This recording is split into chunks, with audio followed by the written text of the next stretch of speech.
함께 나누실 하나님의 말씀은 요한복음 10장 11절에서 18절입니다.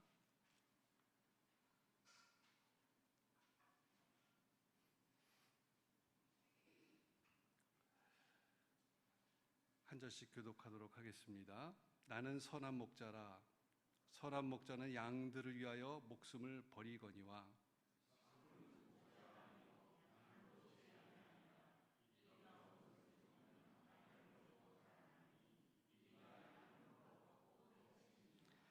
달아나는 것은 그가 싹고린 까닭에 양을 돌보지 아니함이나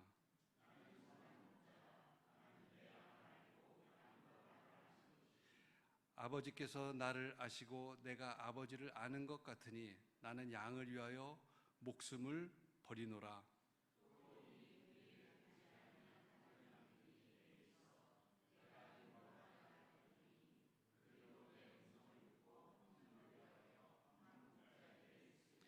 내가 내 목숨을 버리는 것은 그것을 내가 다시 얻기 위함이니 이로 말미암아 아버지께서 나를 사랑하시느니라.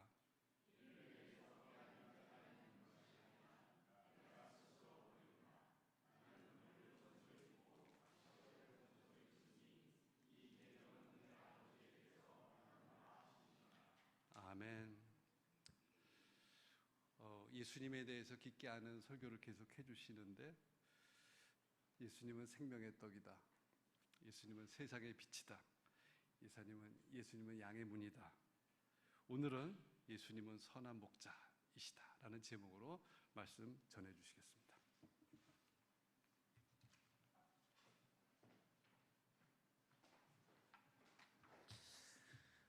예수님이 자기 정체를 우리에게 밝히시는 건 동시에 우리의 정체를 밝히시는 겁니다.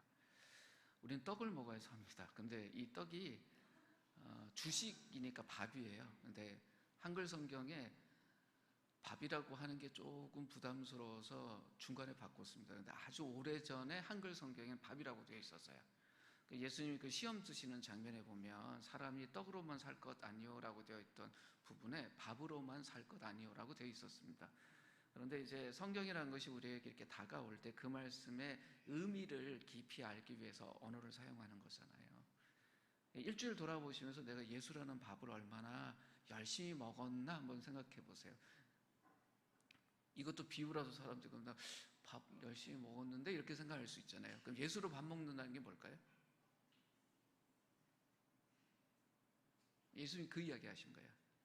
정말 살고 싶다면 나랑 친하게 지내자는 이야기예요. 예수님이 우리가 풍성하게 살기를 바라세요. 스스로 자기에게 생각해 보세요. 행복해지고 싶으세요? 그 마음이 없으시면 신앙 없는 거예요. 우리 속에 사탄이 늘 어떤 걸 갖고 있냐면, 우리가 예수님하고 친해지면 우리 인생이 망가지고 힘들고 어디 아프리카 저기 오지 같은 데 가서 막 고생하고 살아야지만 신앙인의 어떤 본을 갖는 모습인 것처럼 자꾸 생각하면서 예수님하고 친해지는 걸 부담스럽게 만들려고 해요. 그래서 우리가 예수님 믿지만 예수님하고 우리를 분리시키려는 거짓말들을 자꾸 만들어내요. 예수님 그것 때문에 오신 분이 아니라 우리를 어떻게 해요? 원래의 계획대로 풍성하게 사시기 위해서 오셨어요. 그럼 우리 인생이 풍성해지려면 그 예수님하고 친해져야 되는데, 지난 일주일 동안 내가 예수님하고 친해졌나? 한번 생각해 보세요. 반성할 것도 있지만 좋았던 점도 있잖아요. 그런데 늘 하나님은 우리가 감사할 것부터 찾게 하세요. 왜 그런 줄 아세요? 우리에게 대한 기대가 있지만 기대 수준이 높지는 않으신 것 같아요. 왜? 우리 졌잖아요. 그래서 우리가 늘 우리 속에 옛 본성이 있는 걸 하나님이 아세요. 옛 본성이 뭐예요? 하나님이 좋은 분이지만 약간 등 돌리고 반대쪽으로 가려고 하는 본성이 있다는 걸 아세요.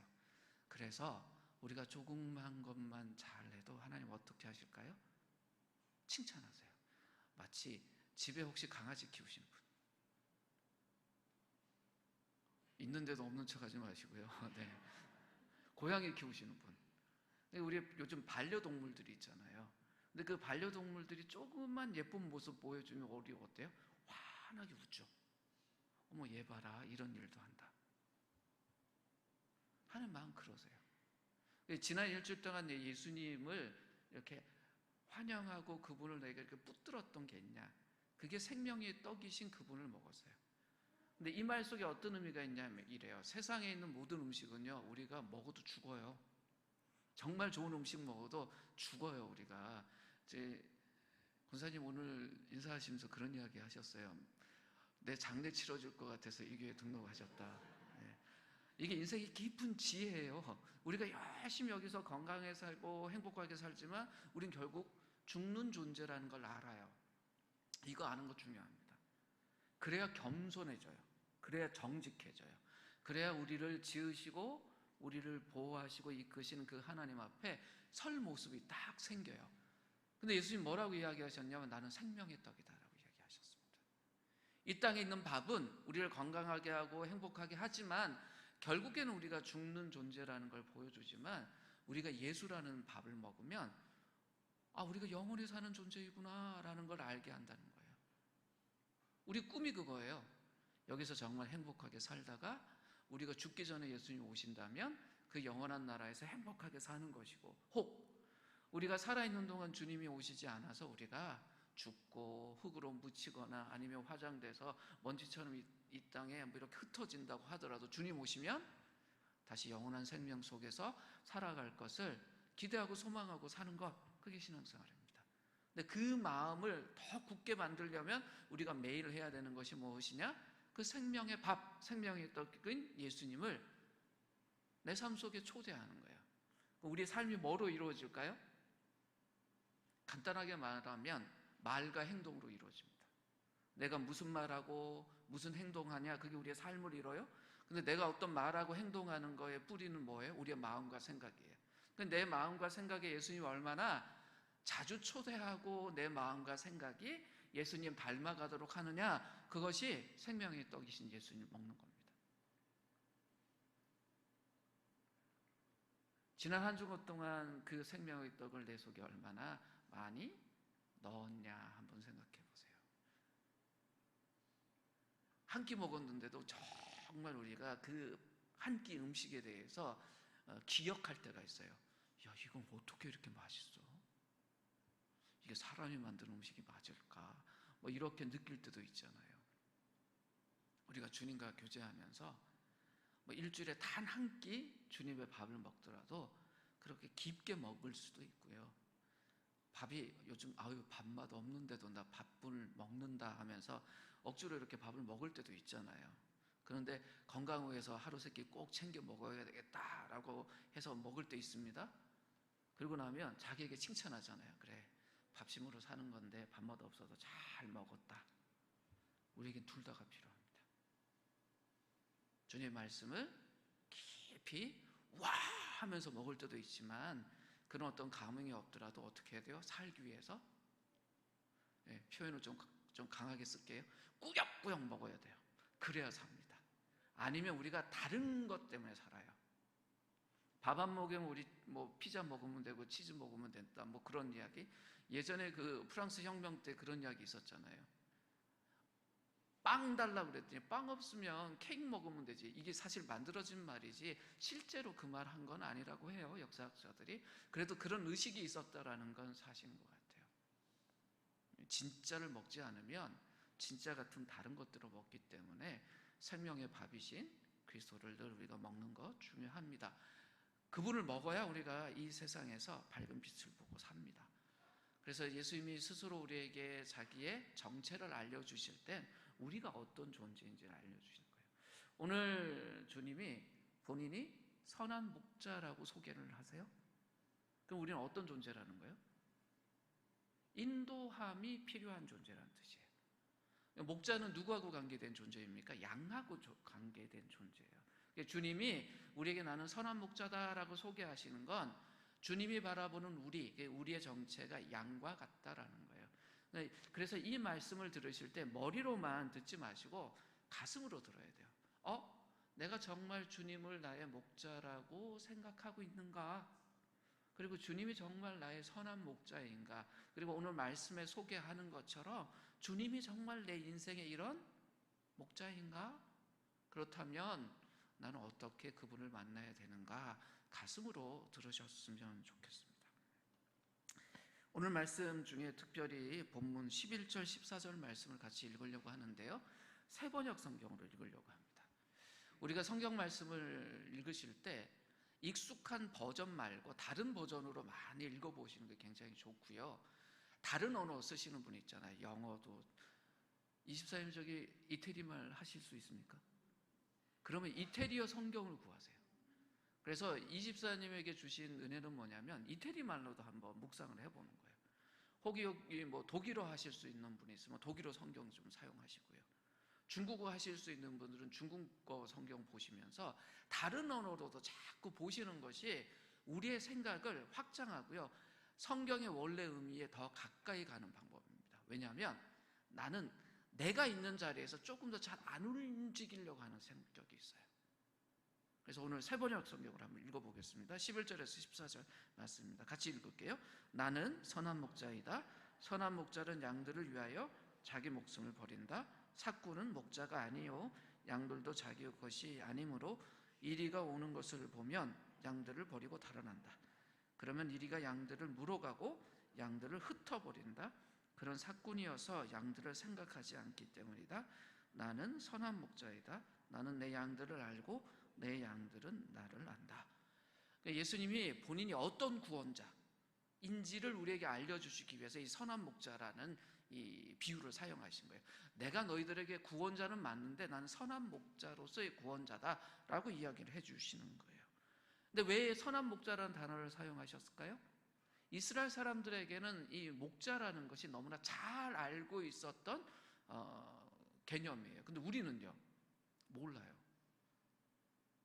양 자주 보세요? 양 치는 목자 자주 보세요? 그러니까 우리는 이게 학습이 필요한 거예요. 예수님이 왜 이렇게 이야기하셨는지 우리는 학습이 필요해요. 굳이 이 단어를 왜 쓰셨을까 생각해야 돼요. 1차적으로는 이스라엘 사람들에게는 너무나 익숙한 것이었다. 일상적으로 늘 바라보던 것이었다. 그런데 그 선한 목자의 이미지가 어떤 거냐면 따뜻한 존재예요. 정말 양들이라는 그 존재를 정말 따뜻하게 정말 가족적으로 이끄는 목자. 그래서 앞에 선한이라는 말을 붙였어요. 근데 이 선한이란 말을 우리말로 고칠 때요 조금 조심할 필요가 있습니다. 여쭤볼게요. 선한의 반대말이 뭘까요? 악한이죠.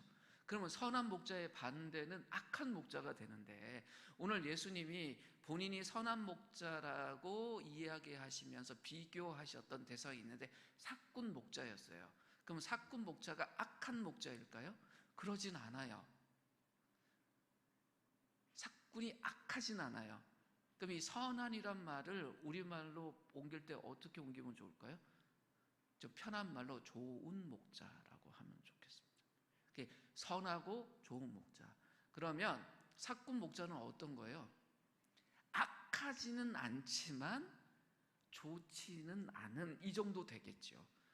그럼 왜 삭군이 이 선한 목자인 예수님 이야기하시는 이 속에 이 삭군은 왜 그러면 좀 덜 좋은 목자일까? 이게 삭군이란 말 속에 있어요. 삭군이 뭐예요? 목자만 따지지 마시고 삭군이 뭐예요? 요즘 말로 고치면 일용직. 그러니까 뭐냐면 파트타임으로 고용된 거예요. 오늘 하루만 우리 동네 이 양들을 목자로서 지켜달라. 그러면 이분 목자로서 실력이 있어요? 없어요? 있어요. 그러니 단 하루지만 어떻게 맡길 수 있는 거예요. 근데 이분 입장에서 보세요. 삭군인 입장에서 보면 이분은 이 양들과 관계가 어때요? 평소엔 없어요. 근데 오늘 내가 맡은 이 시간에만 무슨 역할을 하면 되죠? 목자로서 역할을 하면 돼요. 근데 반대로 선한 목자라고 불리는 이 목자는 양들과 관계가 어떻습니까? 딱 붙어 있어요. 이 양은 내 양이에요. 그러니까 이 양의 소유권이 어디 있어요? 그 목자에게 있어요. 이 목자는 이 양이 잘못되면 누가 잘못돼요? 자기 자신이 잘못되는 존재예요. 근데 삭군은요? 자기가 관리하는 시간이 아니면 이 양과 관계가 있습니까? 이 양의 건강함이나 뭐 외로움이나 아니면 성질 더러움이 이 삭군 목자하고 관계는 어때요? 자기 관리하는 시간에만 잘 되면 되지 이 사꾼 목자의 인생과는 관계가 없어요. 그렇죠? 그래서 이 본문을 이해할 때 사꾼이라는 단어를 지나치게 이상한 사람으로 보실 게 아니라 그의 위치를 보고 이야기를 하셔야 돼요. 예수님이 강조하고 싶었던 건 뭐냐면 본인이 누구다라고요? 사꾼이 아니라는 거예요. 진짜 목자라는 거예요. 그러니까 이 진짜 목자, 이 선한 목자는 양에 대해서 그러니까 어떻게 생각할 수밖에 없어요? 자기처럼 생각할 수밖에 없어요. 양이 건강하지 못하면 이 목자는 어떨까요? 자기가 아파요. 양 한 마리가 아파서 잠을 제대로 못 자면 이 목자는 어떻게 할까요? 그 양 옆에 있어요. 근데 사꾼은요, 본인이 근무 시간까지는 열심히 그 양 옆에 붙어 있겠지만 근무 시간이 끝나면 어떻게 됩니까? 나가야 돼요. 다음번 근무자를 위해서. 그게 다른 거예요. 예수님 그 이야기 하시는 거예요. 목자는 양을 키우는 존재잖아요. 근데 이 양의 진짜 목자는 그 양과 삶을 같이 하는 존재예요. 근데 사꾼은 아무리 자기가 목자로서 잘 준비되어 있고 잘 역할을 한다고 하더라도 사꾼에는 한계가 있어요. 자기 양이 아니기 때문에 자기 근무 시간에 충분히 하지만 특별한 관계나 감정을 갖게 되면 오히려 오해받을 수 있어요. 저 사꾼 다른 마음 가진 거 아닐까? 그러니까 어떻게 해야 돼요? 오히려 선을 넘지 않도록 조심해야 되는 부분도 그 사꾼에게 있을 수 있습니다. 예수님이 본인을 뭐라고 소개하셨어요?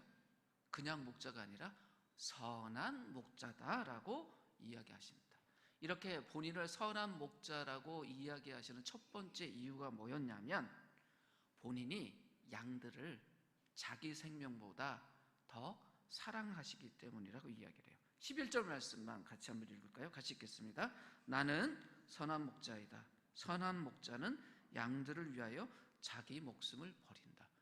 이것이 굉장히 놀라운 이야기였습니다. 당시에 양치기들이 그렇게 많고 양이 많은 그 지역에서 양을 위해서 자기 목숨을 버리는 목자가 있었을까요? 있었다고 합시다. 많았을까요? 흔치 않은 일이었을 겁니다. 근데 예수님이 뭐라 그러시냐? 자기가 목자래요. 선한 목자래요. 그런데 목숨을 버리는 목자래요. 근데 자기 자신을 위해서요? 아니요.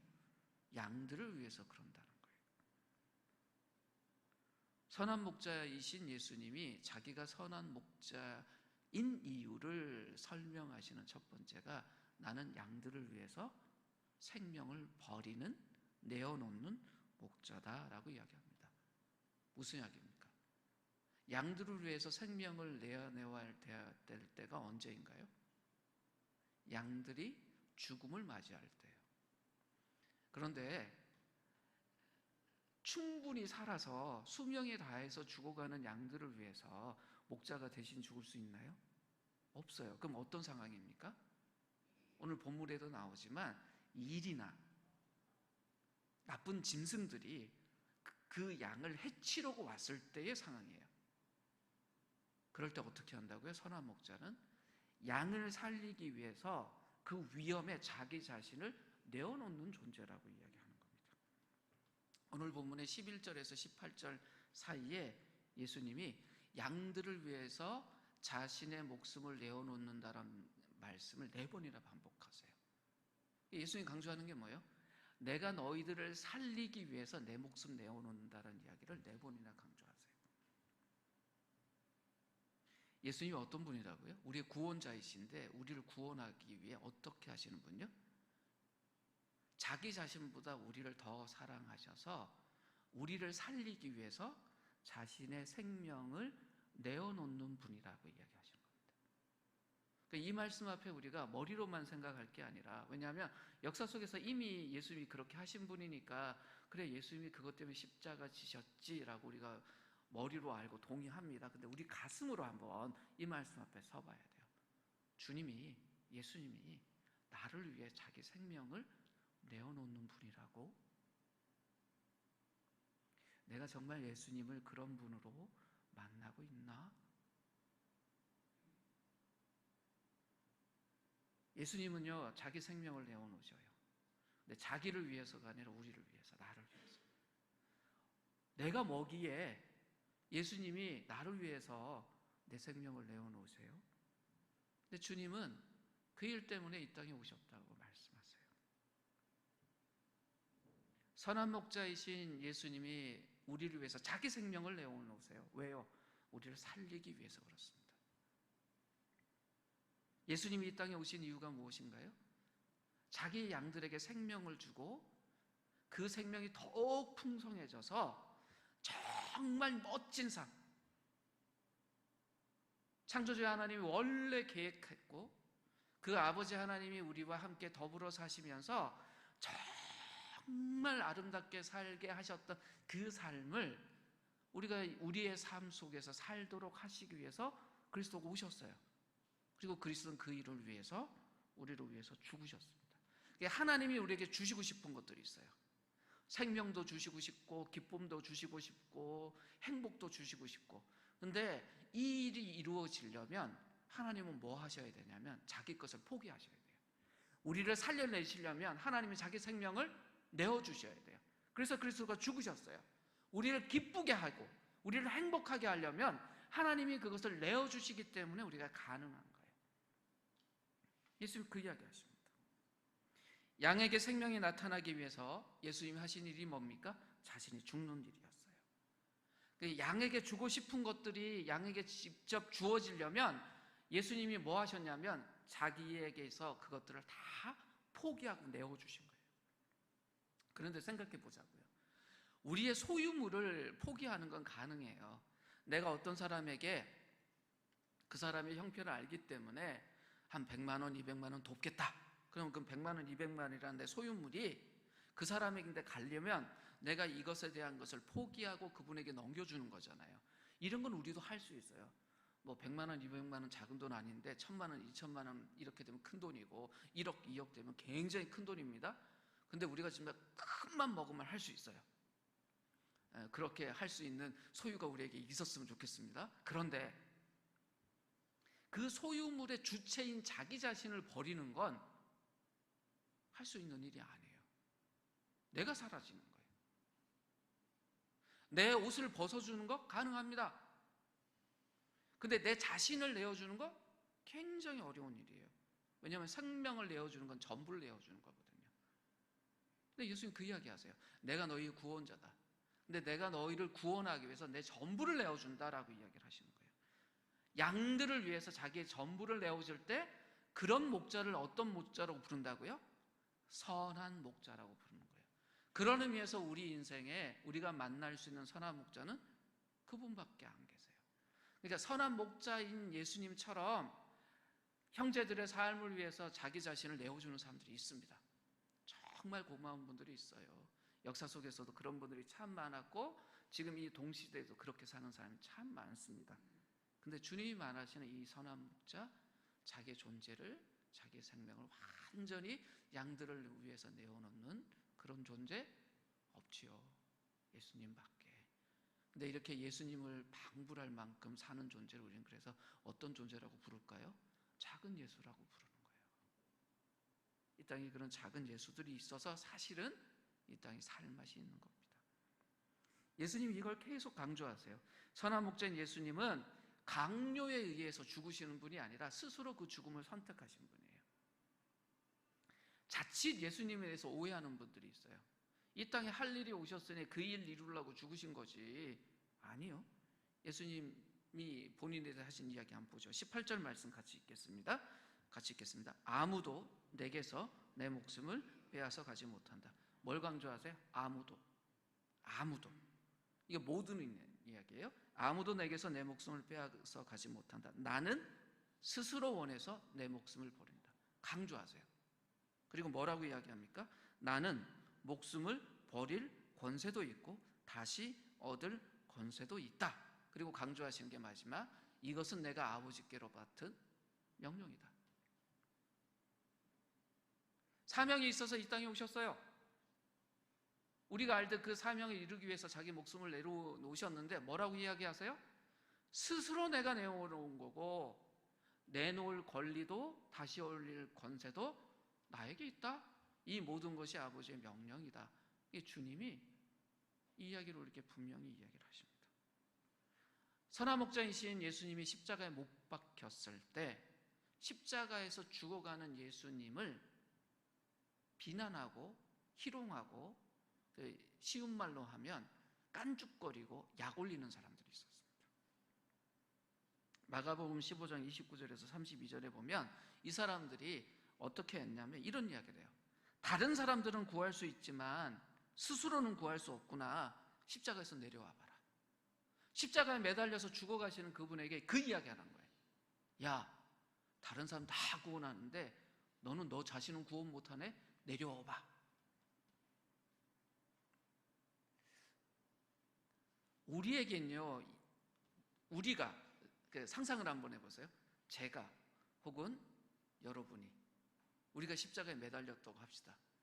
근데 그 앞에서 누군가 야, 네가 세상을 구원하겠다고 십자가에 매달렸어? 그래, 좀 너의 죽음 때문에 세상이 구원받았으면 참 좋겠다. 근데 너 스스로 한번 구원해봐. 그 말이 우리에겐요 시험거리가 안 돼요. 왜? 우리 스스로를 구원하는 능력이 없잖아요. 십자가에 매달려 있으면 남이 내려주거나 못을 빼주지 않으면 거기서 내려올 수 있을까요? 없어요. 근데 예수님은요, 그럴 능력이 있는 분이에요. 예수님은 언제든지 명령을 내리면 움직일 수 있는 천군 천사라는 군대가 있었습니다. 마태복음 26장 53절 54절에 보면 예수님이 분명하게 이야기하세요. 내가 지금이라도 아버지께 구해서 12군단이나 더 되는 천사 보내게 해서 명령 못하겠냐 하실 수 있는 분이에요. 근데 그렇게 하지 않으신 거예요. 스스로 목숨을 내어주셨습니다. 선한 목자이신 주님은 스스로 자기의 목숨을 내어줄 권세도 있고 되찾을 권세도 있는데 목숨을 왜 내어놓으셨다고요? 우리 살리려고. 우리를 살리기 위해서 그걸 하셨다. 그분이 우리에게 그 이야기를 하십니다. 예수님을 십자가에 못 박기 전에 빌라도가 최후의 심문을 하죠. 빌라도가 그 당시 그 로마의 제국의 총독으로서 유대 전체의 그 권세를 갖고 있었잖아요. 특별히 이 사람을 죽일까 말까라는 권세가 빌라도에게 있었습니다. 그러니까 마지막에 빌라도만 예수님에 대해서 다시 무죄합니다, 풀어주겠습니다 하면 예수님 살 수 있었어요. 빌라도가 어떻게 했어요?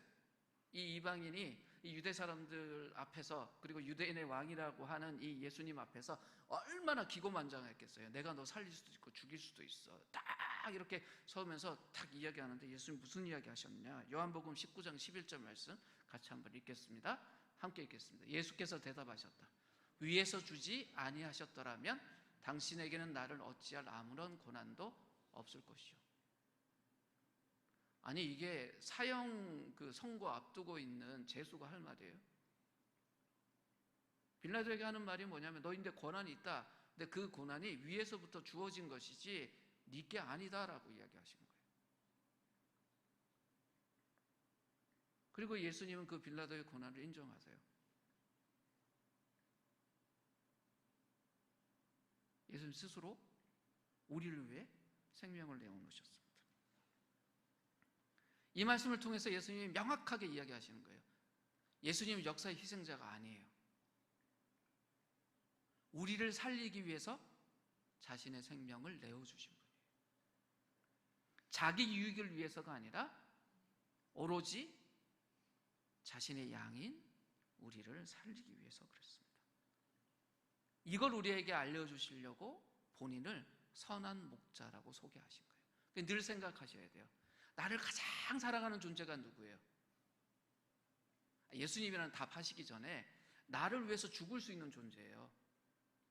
나를 위해서 이것 해주고 저것 해주고 따져보면 실질적으로 나를 사랑하는 사람들이 있잖아요. 생일들 딱 지나시죠. 1년에 한 번씩 우리 생일 지나잖아요. 그럼 그날 지날 때 어떤 사람이 나에게 어떤 선물 해주고 어떤 인사해 주냐에 따라서 평소에 저 사람이 나를 이만큼 생각해 줬구나 우리 느끼잖아요. 그죠? 저 사람 나 별로 생각 안 했는데 저만큼 나를 생각해 줬어. 얼마나 고마워. 근데 난 이 사람 이만큼 생각했는데 왜 안 해? 서운하게? 이럴 수 있잖아요. 안 그러세요? 저만 그런가 봐요. 속이 좁아서. 근데 예수님이 어떤 분이라고요? 날 살려주신 분, 살게 하시는 분이에요. 예수님 그 이야기 하세요. 내가 너를 살게 하려고 죽었다. 지금 너희를 살게 하기 위해서 내가 내 생명을 내어놓고 있다. 예수님의 이야기입니다. 이 선한 목자이신 예수님이 이 이야기와 함께 그분이 정말 선한 목자이신 두 번째 이야기를 하시는데, 자신의 양들을 자신은 정말 잘 알고 있다고 이야기를 하세요. 근데 이 안다라는 표현이 그저 이 양이 건강한가, 털 깎을 때 다 됐나, 아니면 그 아기를 뱄나, 뭐 이런 어떤 정보, 이것도 중요한 정보잖아요. 그 정도가 아니라 속마음까지도 다 안다라고 이야기를 하시는데, 그 표현이 정말 놀랍고 놀랍습니다. 14절하고 15절 말씀 한번 같이 보지요. 읽겠습니다. 나는 선한 목자이다. 나는 내 양들을 알고 내 양들은 나를 안다. 그것은 마치 아버지께서 나를 아시고 내가 아버지를 아는 것과 같다. 보세요. 예수님이 우리를 잘 아신대요. 예수님이 우리 잘 아신다니까 고맙죠? 그런데 얼마나 잘 아는지 그걸 알려주시기 위해서 비유 하나를 드세요. 성부 하나님하고 성자 예수님이 아는 것만큼 우리를 아신다는 거예요. 그럼 생각해 봐야죠. 성부 하나님과 성자 하나님, 그 예수님 사이의 알미 어떤 거예요? 이건 존재로서 하나의 알미예요. 우리 이성이 이해할 수 없을 만큼 깊은 알미예요. 같은 존재가 서로를 아는 이 알문요, 인간이 경험할 수 있는 알미 아니에요. 우주가 만들어지기 이전부터 하나의 본질로, 하나의 존재로 존재했던 그분들이 우리가 안다, 이 말은 뭐냐면 아버지 하나님의 생각이 성자 예수님의 생각이고, 아버지 하나님의 기쁨이 성자 예수님의 기쁨이에요. 그러니까 암과 느낌과 이런 모든 것이 하나인 그분들의 그 알미, 예수님이 우리를 알 때 그렇다는 거예요. 우리가 삶을 살 때요, 서로 잘 통하는 사이가 있어요. 눈빛만 봐도 이신점심이라고 서로 아는 관계가 있어요. 근데 100% 우리가 아나요? 아니요. 내 자신도 내 속을 모를 때가 있거든요. 어떤 반응에 대해서 내가 이렇게 기뻐하게 반응할 때가 있지만, 어떨 때는 내가 왜 요즘 왜 이러나? 무슨 문제가 있나? 이렇게 좋았던 것에 대해서 내가 이렇게 좀 밋밋해졌을까 생각할 만큼 내 자신도 나를 잘 모르는데, 예수님은요, 성부 하나님하고 본인과의 관계처럼 우리를 잘 아신다고 이야기를 해요. 왜 선한 목자이시냐면 여기에 있어요.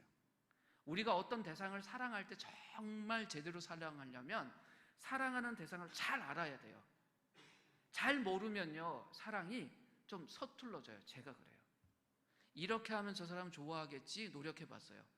근데 제가 잘 몰랐어요. 그랬더니 그분이 겉으로는 좋아하는데 당황하는 거예요.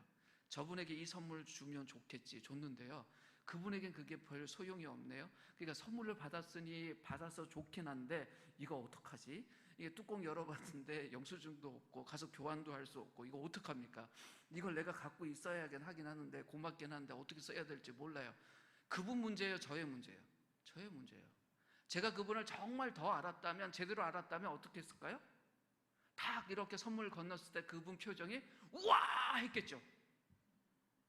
사랑은요, 아는 만큼이에요. 근데 이 우리의 선한 목자이신 예수님이 우리를 정말 사랑할 수 있는 건 우리가 그렇게 아시는 분이에요. 예수님이 그 이야기 하시는 거예요. 성부와 내가 아는 것만큼 내가 너희를 그렇게 안다. 이 세상에 우리 자신을 가장 잘 이해하고 알고 계신 분이 누구라고요?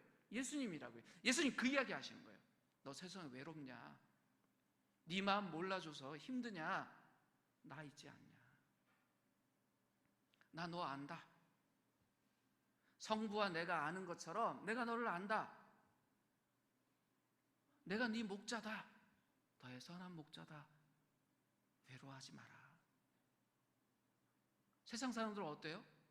내 마음 조금만이라도 알아주는 사람이 있으면 좋겠다. 우리 왜 연애하려고 합니까?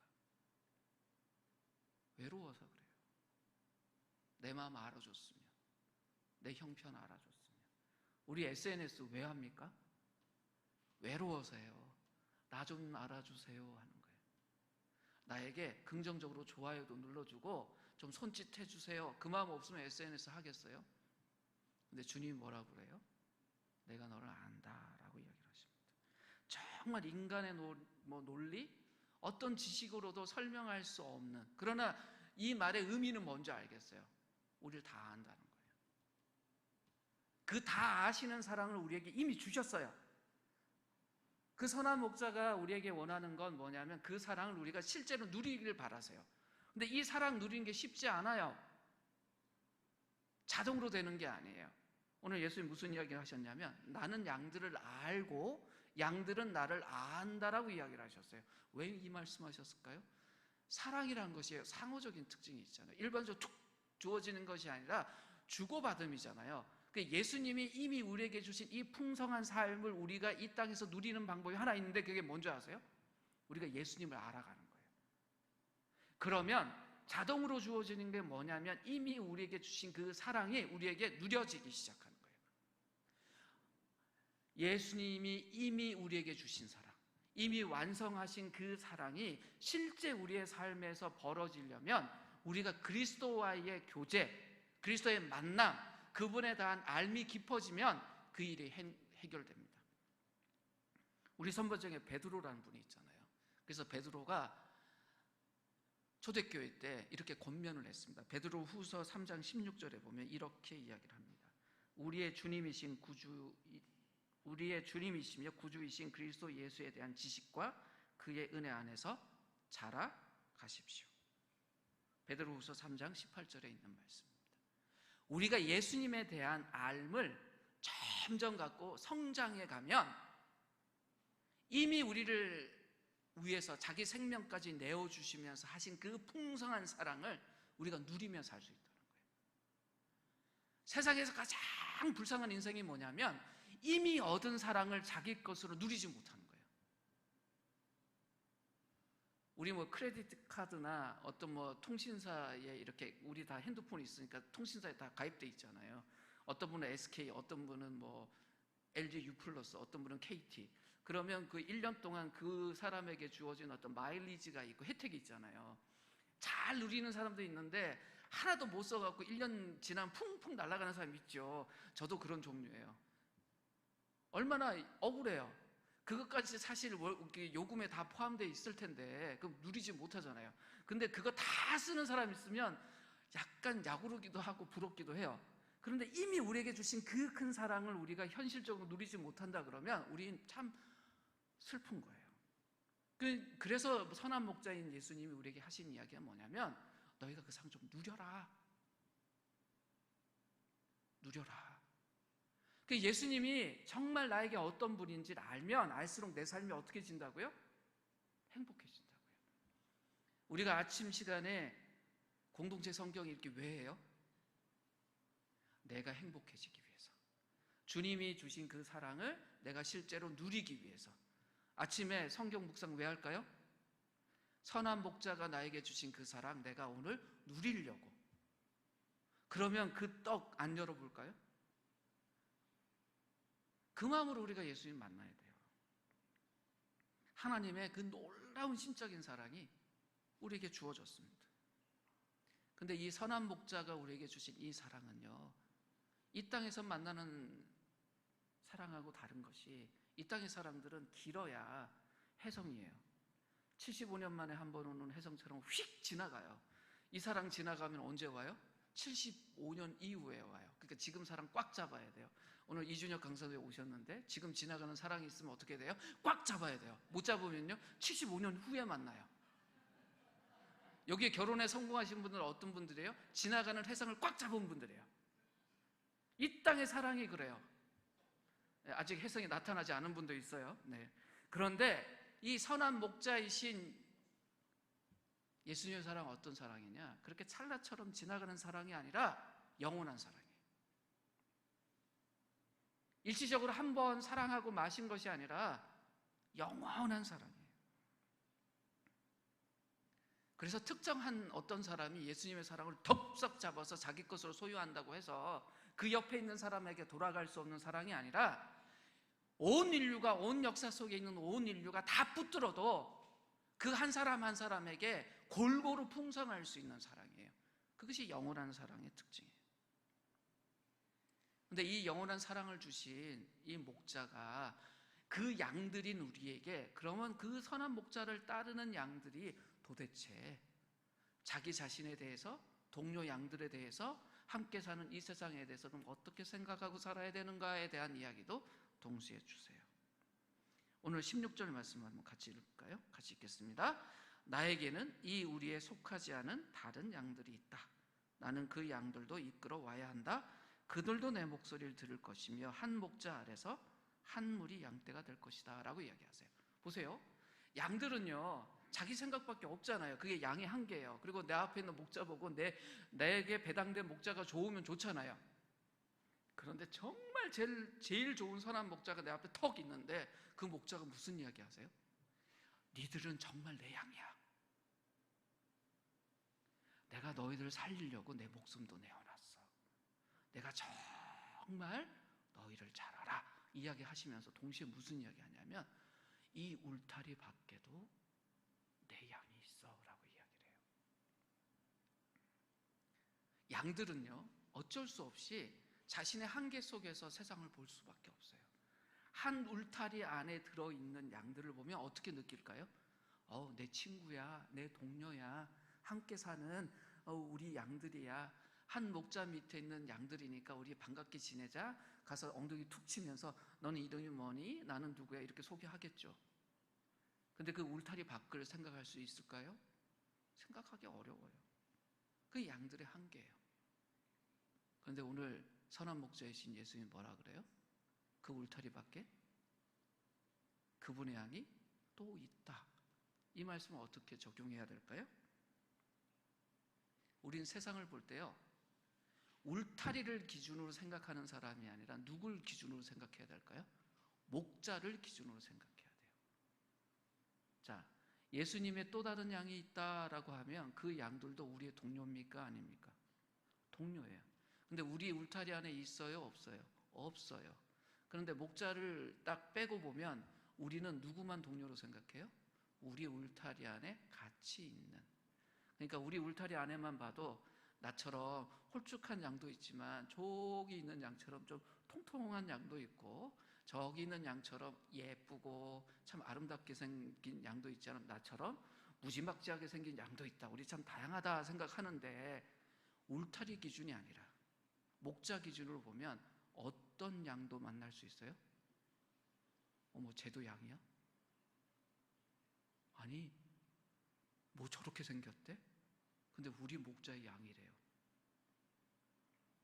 그러면 하나예요. 1차적으로는 이 말씀이 유대인들에게 주어지면서 큰 충격이었을 겁니다. 울타리 안에 있는 양은 유대인들이었을 거고요. 울타리 밖에 있는 양들은 이방인들이었을 거예요. 예수님이 이 말씀을 들으면서 유대인들이 정말 충격 먹었을 겁니다. 자, 저 이방인들 하고 우리가 하나라고?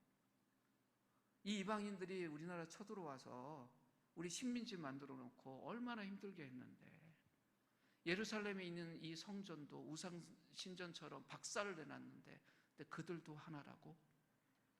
참 그 말씀 받아들이기 힘들었을 겁니다.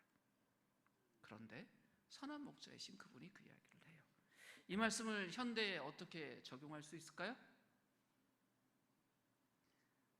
양은요 목자의 음성 따라가는 존재이잖아요. 양의 특징이 제대로 살려면 어떻게 됩니까? 선한 목자의 음성 따라가야지 제대로 살지, 다른 음성 쫓아가면 어떻게 돼요? 인생 망쳐요. 목자의 음성에 집중해야지만 살 수 있는 존재가 양이기 때문에 이걸 강조하세요. 우리가 인생 제대로 살려면 늘 예수님의 음성에 귀 기울여야 된다. 근데 예수님의 음성에 귀 기울이지 않으면 다른 음성에 귀 기울일 수밖에 없어요. PPT 하나 띄워주시겠어요? 선한 목자의 음성에 반응하지 못하면 다른 음성 따라갑니다. 어떤 음성 따라갈까요? 첫 번째는 자기 음성이에요. 내비게이션 틀어놓고 쭉 운전하고 가시다가 내비게이션 음성 마음에 안 드시면 못 따라가십니까? 이전에 내가 갔던 이 길에 대한 경험이 있어. 자, 내비게이션을 계속 왼쪽으로 좌회전해라 그래도 아니 나는 직진할 거야 쭉 가지 않으세요? 똑같아요. 선한 목자의 음성 따라가지 않으면 다른 음성 따라가요. 세상의 음성 아니면 내 음성 따라가요. 오늘 기도도 하셨지만 이제 총선이 17일 정도 남았나요? 20일도 채 안 남았습니다. 이제 선거철입니다. 자, 선한 목자 음성 따라가는 사람은 어떻게 살아야 될까요? 정말 우리가 그 어떤 때보다 말 조심, 행동 조심 해야 됩니다. 또 카톡 조심해야 됩니다. 자칫 잘못하면요, 세상 음성 퍼나르는 사람 될 수 있습니다. 말도 행동도 조심해야 될 때입니다. 뭘 기준으로 할까요? 나? 아니면 우리? 아니요. 선한 목자이신 예수님. 제가 2주 전에 설교하면서 그런 말씀 드렸잖아요. 5사람이 기도해달라고 부탁했다고. 다행히 2로 줄었어요. 3분이 마지막 순간에 뭐 공천 못 받고 해서 다 했는데 아직 2이 남았어요. 근데 이 2은 기도하기로 했어요. 아니, 정당이 달라요. 기준이 뭐예요? 어느 정당에 속했냐가 아니에요. 저에게 있어서는 기준이 뭘까요? 선한 목자를 따르는 사람으로서 내가 이 사람을 기도해 줄 만한 사람인가 했어요. 저도 정치적인 지향이 있겠죠.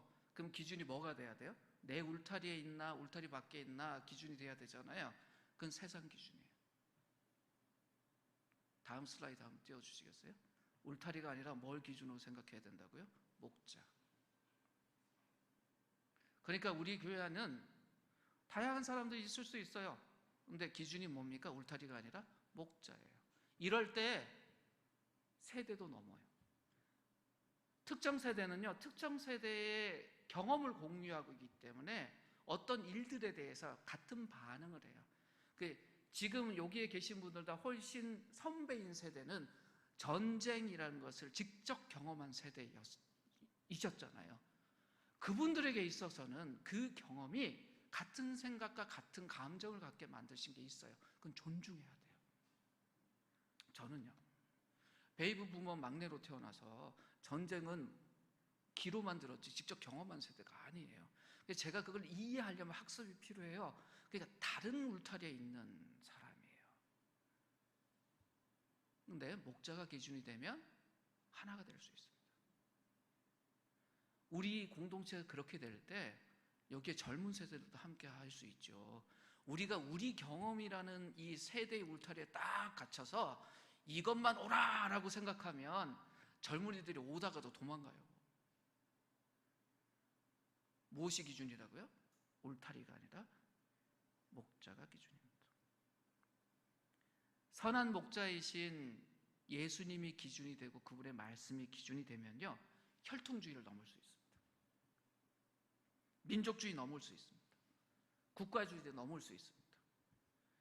근데 울타리가 기준이 되면 넘지 못합니다. 지역주의, 학연주의 같은 것도 마찬가지입니다. 목자가 기준이어야 넘어요. 예수님 그 말씀하시는 거예요. 너희가 그걸 넘으려면 내가 목자인 걸 기억하라 라고 이야기하시는 겁니다. 세상 참 외롭습니다. 이렇게 저렇게 찢어져 있고 홀로 사는 인생이에요. 그런데 예수님 뭐라고 이야기하세요? 내가 선한 목자다. 가장 기본적으로 하시는 이야기가 뭐예요? 너희 외로워하지 마라 라는 거예요. 내가 있다라고 강조하세요. 내가 너희 마음 잘 알고 있다, 이해한다. 옆에서 너 마음 알아주는 사람이 있으면 좋겠지. 근데 내가 그런 존재야. 내가 너의 처지를 이해해 라고 이야기를 하시는 겁니다. 왜 우리가 불안해하는지, 왜 자주 넘어지는지, 왜 우는지, 왜 기죽고 있는지 주님은 아세요. 그래서 우리에게 하신 이야기예요. 내가 너의 선한 목자다. 우리 자신보다 우리를 더 사랑하시고 우리 생명을 소중히 여기는 분, 그분이 예수님이십니다. 목자라고 소개하셨어요. 무슨 말입니까? 내 음성 듣고 따라오면 너 행복할 수 있어. 너 배불리 먹고 안전하게 살 수 있어. 내가 너의 목자야. 예수님의 음성입니다. 우리가 그분의 공동체입니다. 그분의 양떼입니다. 그분의 음성을 듣고 그분이 주시는 떡을 먹고 우리가 살 때 우리도 또 앞으로 우리와 함께할 우리 울타리 밖에 있는 그분의 양들도 행복한 삶을 삽니다. 주님은 우리에게 그것을 이야기하십니다. 마지막 슬라이드 띄워주시겠어요? 그런데 이 선한 목자이신 이 예수님의 사랑은요, 과거 완료용이 아니라 현재 진행형이에요. 십자가에서 죽으실 때 그때 우리를 향한 완전한 사랑을 이루셨지만 그 사랑을 그 시기에만 하시고 툭 우리를 버려두신 것이 아니라 영원히 우리를 사랑하시기에 그의 생명을 내어주시면서 지금 우리를 사랑하고 계세요. 우리에게 있어서는 영원히 이 선한 목자의 사랑은 현재 진행이에요. 지금 예수님 우리를 어떻게 하고 계세요? 사랑하고 계세요. 그 사랑을 누리라고 이야기를 하세요. 근데 그 사랑을 누리려면 어떻게 해야 된다고요? 그분을 알아가야 돼요. 아는 만큼 사랑한다고 했잖아요. 주님을 아는 일에 힘쓰십시오. 그러면 주님이 우리에게 주신 사랑을 우리가 더 많이 누리면서 서로 더 사랑하고 이 땅에서 정말 행복한 삶, 주님이 약속하신 그 풍성한 삶을 실제로 살고 나누며 전달하며 살 수 있을 것입니다. 우리가 우리 세대뿐만 아니라 이어지는 세대까지도 이 선한 목자의 영원한 사랑을 전달하고 나눌 수 있는 그런 우리가 되었으면 좋겠습니다. 이 시간 함께 기도할 때 자기 자신만을 집중해서 기도하셨으면 좋겠어요. 이 선한 목자의 사랑을 나는 얼마나 지금 누리고 있는가, 받아들이고 있는가. 그리고 그 목자이신 그 주님, 자기 생명까지도 아낌없이 내어주시는 그 분, 나의 가장 가까운 그 애인에 대해서 나는 얼만큼 알고 있는가, 알아가려고 하고 있는가 생각하시면서 드시는 마음 그대로 주님께 솔직히 아뢰면서 주님이 초대하시는 이 풍성한 삶에 우리가 더 깊이 들어갈 수 있도록 함께 기도하도록 하겠습니다. 함께 기도하겠습니다.